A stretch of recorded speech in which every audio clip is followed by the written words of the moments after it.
এবারের ঈদে ৩৪৬টি সড়ক দুর্ঘটনায় প্রাণ হারিয়েছেন ৩৫১ জন, আহত ১,০০০-এর বেশি।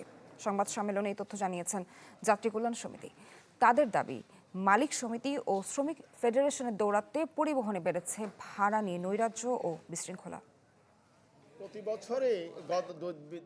ঈদে দুর্ঘটনার প্রতিবেদন তুলে ধরতেই ঢাকা রিপোর্টার্স ইউনিটিতে যাত্রী কল্যাণ সমিতির এই সংবাদ সম্মেলন। বাস্তবে ঘটনা এর চেয়ে আরো কয়েক গুণ বেশি। সমিতির মহাসচিব জানান, সারা দেশে ৩৪৬টি সড়ক দুর্ঘটনায় প্রাণ হারিয়েছেন ৩৫১ জন। এবারও সড়ক মহাসড়কে সবচেয়ে বেশি দুর্ঘটনা মোটরসাইকেলে। আমাদেরটাও সঠিক নয়, মন্ত্রী মহোদয়টাও সঠিক নয়। আমরাও সেকেন্ডারি চোজ ব্যবহার করছি।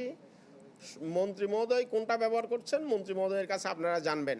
জাতিসংঘ বলছে আমরা নিহতের সংখ্যা যেটা বলছি এটার সঙ্গে বাস্তবের সাথে আকাশ পাতাল ফারাক আছে, আমি এই প্রতিবেদনে বলছি। সরকারি হিসাবে ঈদ উল ফিতরে দুর্ঘটনায় নিহত দেখানো হয়েছে ১৭০ জন। এ নিয়ে সাংবাদিকদের প্রশ্ন ছিল মোজাম্মেল হক চৌধুরীর কাছে। তার দাবি, সরকার নিয়ন্ত্রণ করছে না মালিক সমিতিকে, উল্টো তারাই নিয়ন্ত্রণ করছে সরকারকে। বিগত ১৫ বছর আমরা এটা দেখেছি। শুধু মালিক সমিতি এবং শ্রমিক ফেডারেশনের প্রভাবশালী নেতাদের প্রভাবের কারণে জনগণের পক্ষে কোনো সিদ্ধান্ত নিতে পারতেন না, বাস্তবায়ন হতো না।